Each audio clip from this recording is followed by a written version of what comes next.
Chapter 39 The Magic of Thinking Big by David J. Schwartz, 1959. In a nutshell, much of the difference between failure and success lies in what you believe you are entitled to, so you may as well think big. Think of people who earn 5 times as much as you.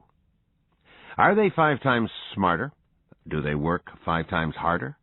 If the answer is no, then the question, what do they have that I haven't, may occur to you. In a book that sold several million copies, David Schwartz suggests that the main factor separating them from you is that they think 5 times bigger. We're all, more than we realize, the product of the thinking surrounding us. And most of this thinking is little, not big. Plenty of room at the top.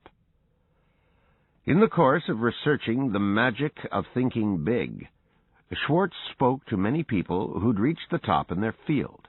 Instead of getting detailed responses, he was told that the key factor in personal success was simply the desire for it.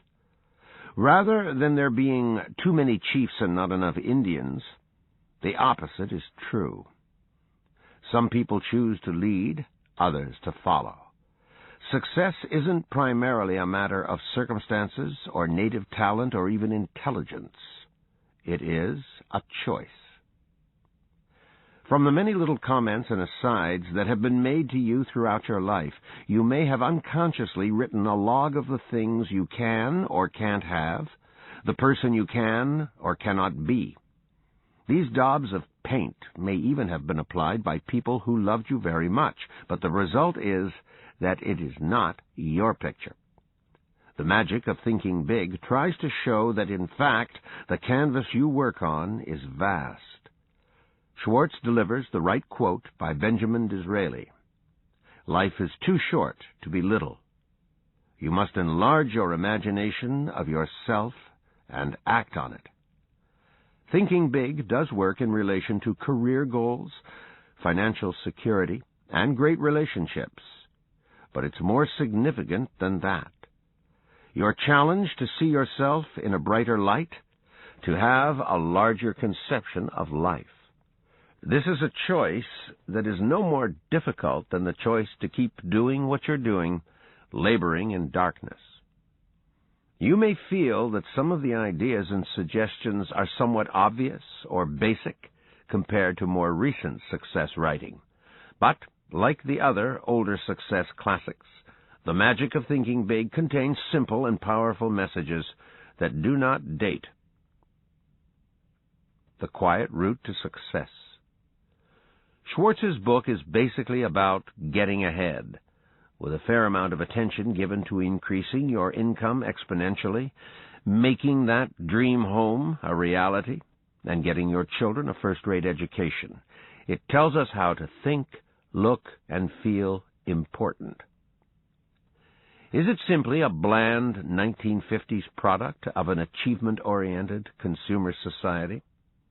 Well, it does have some amusing passages about moving out of one's crummy apartment to a fine new suburban home.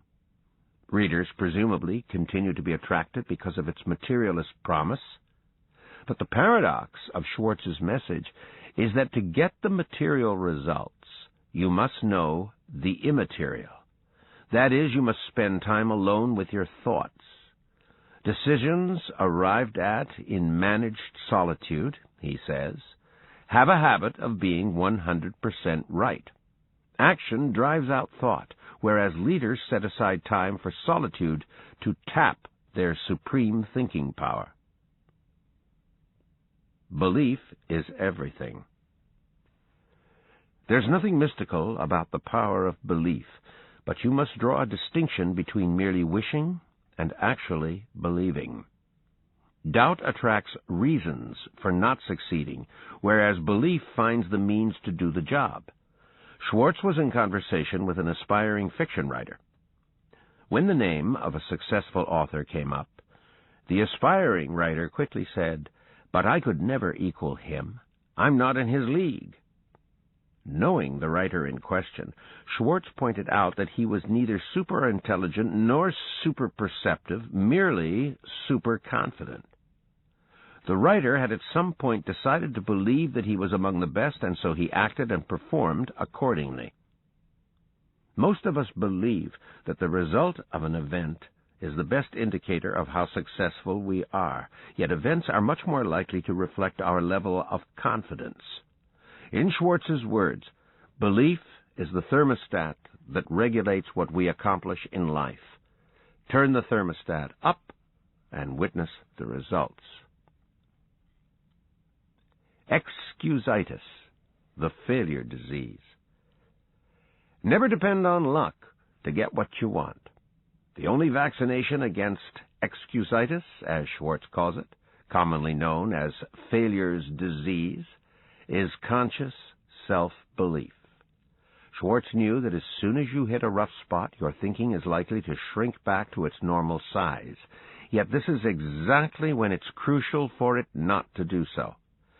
Sporting champions do not collapse when, in the course of a game, they are being beaten.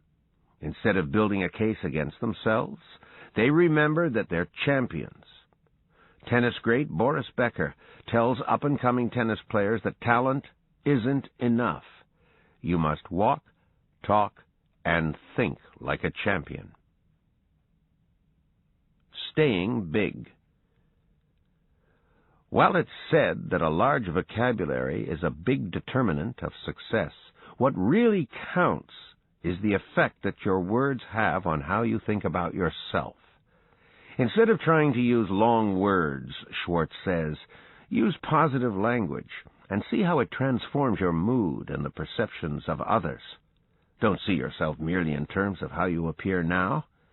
You may have an old car, dingy apartment, debts, job stress, and a crying baby. But they're not truly a reflection of you as long as you're working on the vision of what you will be 2 years from now. Concentrate on your assets and how you're deploying them to change the situation, and avoid getting mired in petty recriminations. Absorbing the blows is a quality of greatness. Schwartz also reminds you that every big success is created one step at a time. Therefore, it's best to measure yourself against the goals you've set, rather than comparing yourself to others. Improving the quality of your environment. Or, as Schwartz phrases it, go first class. This doesn't mean always getting the most expensive ticket. It does mean getting your advice from successful people and not giving the jealous the satisfaction of seeing you stumble. Spend time with those who think on a large scale and are generous in their friendship. After a while, the base level of what you think possible will rise. People make assessments of you, whether you like it or not, and the value the world gives you matches the one you give yourself. Schwartz has many more useful tips on how to think and act success, backed up by case histories. They include: don't wait until conditions are perfect before starting something. They never will be. Act now. Persistence is not a guarantee of success. Combine persistence with experimentation. Goals, once in the subconscious, provide energy and an invisible guide to correct action. Walk 25% faster. Average people have an average walk. Final comments. This stalwart of the success literature was written in the golden age of post-war American industrial society. The focus is on sales, production, executives, getting a great job in a good company. It may be a product of its age, but it transcends it, too. The magic of thinking big has literally been worth its hardback weight in gold for many people. It's one of the great examples of the success literature's call to break free of self-imposed limitations, to recast your idea of what is possible. The desire for success, Schwartz argues, begins with a willingness to find the tools that can deliver it. Amazingly, although no one likes crawling in mediocrity, not everyone is seriously interested in finding and using these tools. Thinking larger thoughts is a kind of magic, since the effort put in is small compared with the long-term results.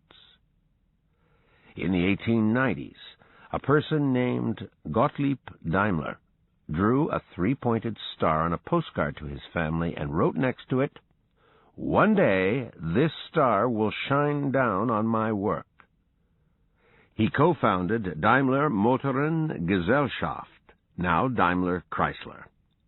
Great accomplishments such as these demonstrate Schwartz's claim that a person is best measured by the size of their dreams. David J. Schwartz. The late David Schwartz was a professor at Georgia State University, Atlanta, and was considered a leading American authority on motivation. He was also president of Creative Educational Services, a consulting firm specializing in leadership development. His other books include The Magic of Getting What You Want, The Magic of Thinking Success, and The Magic of Selling.